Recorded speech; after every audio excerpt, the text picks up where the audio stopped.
ये जो एक पाकिस्तान में डिबेट चली हुई है जी कि पाकिस्तान का नेक्स्ट टेस्ट का कैप्टन कौन होगा, क्या बाबर आजम को मौका मिलना चाहिए या फिर सलमान अली आगा को मौका मिलना चाहिए या फिर किसी और प्लेयर को यहाँ पर आजमाना चाहिए। तो देखिए, सबसे पहली बात ये है कि अगर मैं आपको अपनी राय दूँ तो बाबर आजम को मेरे लिहाज से कैप्टनसी से थोड़ा दूर रहना चाहिए।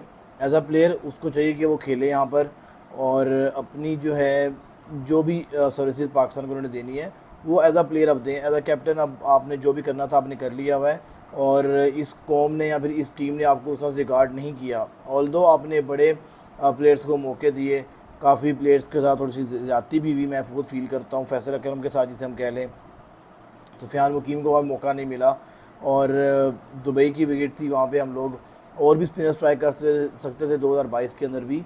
तो बताने का मकसद ये 21-22 के अंदर जो भी टूर्नामेंट हुए थे, तो बताने का मकसद ये है कि कई बाबरों से गलतियाँ भी हुई हैं टू बी वेरी ऑनेस्ट, और कई उनके पॉजिटिव पॉइंट भी थे। उन्होंने कोशिश की कि थोड़ा सेक्रीफाइस करें अपने लिए, टीम के लिए अपने आप को, उन्होंने काफ़ी सेक्रीफाइस भी किया।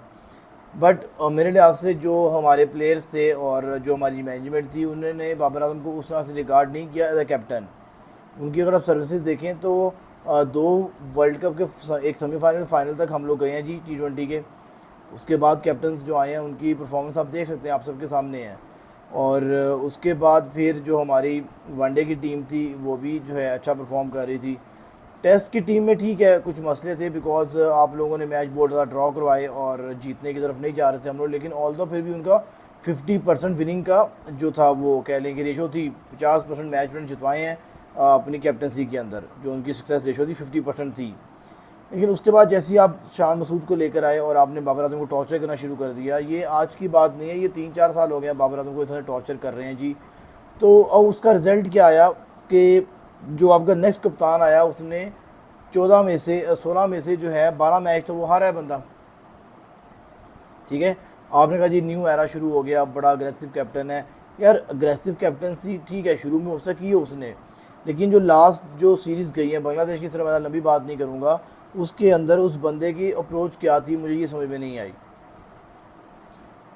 अगर आप देखें तो जो भी आपकी ये सीरीज़ गई है बांग्लादेश की, इसमें आप 2-0 से मैच जीत भी सकते थे अगर आप बॉलिंग करने का डिसीजन ले लेते कि यार मैं पहले बॉलिंग करूँगा और हम सॉरी बैटिंग करूँगा, हम लोग पहले बैटिंग करते और चौथे पाँचवें दिन बांग्लादेश की टीम को यहाँ पर लेकर आते। देखो बांग्लादेश ने आपको इतने बड़े मार्जिन से डिफीट नहीं दी है कि आप कहें नहीं जी हम तो बिल्कुल ही मैच से बाहर थे जी, हमारे पास तो कुछ था ही नहीं, वीवर ज़ीरो। ऐसा कुछ भी नहीं है, ऐसा नहीं है।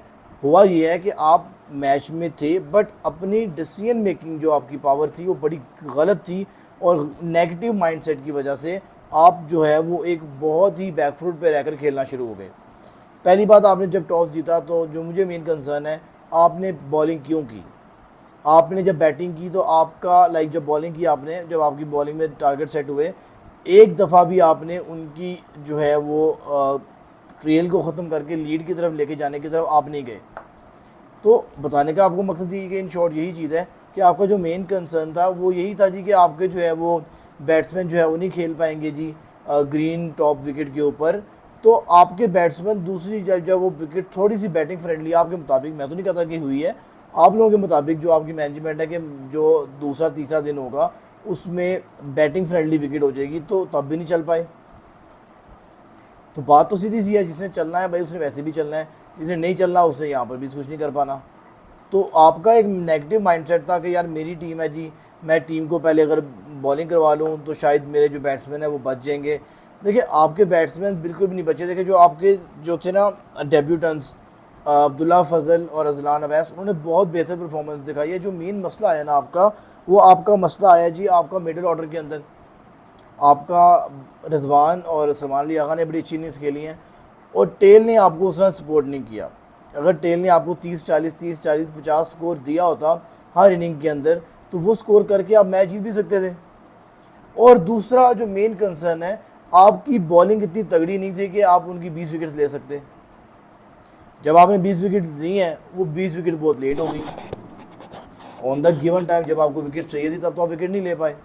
तो उसके लिहाज से अगर हम लोग ओवरऑल परफॉर्मेंस देखें तो ये परफॉर्मेंस इस तरह की नहीं है कि आप इसके ऊपर बात कर सकें, आप इसकी ज़रा सी भी तारीफ़ कर सकें यार। और दूसरी चीज़ ये है कि आपने जो न्यू बॉलर्स लेकर आए हैं, ठीक है, इनके बॉलिंग चेंज की अपनी, तो आपने वही पहले मैच में शहनशाह अफरीदी को खिला लिया। देखो हसन अली को आप टेस्ट मैच में नहीं लेके जा सकते। टेस्ट मैच में आपको यंग बॉलर्स चाहिए होंगे जो कि अग्रेसिव बॉल करेंगे, बाउंसर्स मारेंगे, 150 145 की पेस से बॉलिंग कर रहे होंगे कंटिन्यूसली। आप लोगों के पास तो वो बॉलर है जो 132 130 132 130 इससे ऊपर नहीं जाते। हाँ, अगर PSL आ जाए तो शहनशाह अफरीदी की पेस इंक्रीज हो जाती खुद ही। अब मुझे इसकी लॉजिक नहीं पता कि रीज़न क्या है। जैसे ही वो इंटरनेशनल पाकिस्तान के मैचेस शुरू होने वाले 30 मई को, तो अब होगा क्या कि आपकी जो है वो शहनशाह अफरीदी की पेस फिर डाउन हो जाएगी। आपकी जो, स्पेशली मैं शहनशाह अफरीदी की बात कर रहा हूँ, प्रायोरिटीज़ PSL ज़्यादा है as compare to international cricket. और इस बात के ऊपर शाहिद अफरीदी से मुझे 100 इख्तलाफ होंगे, लेकिन वो बात सीधी करता है इस मामले में कि शहनशाह अफरीदी रिस्पेक्ट नहीं कर रहा क्रिकेट की उस तरह से।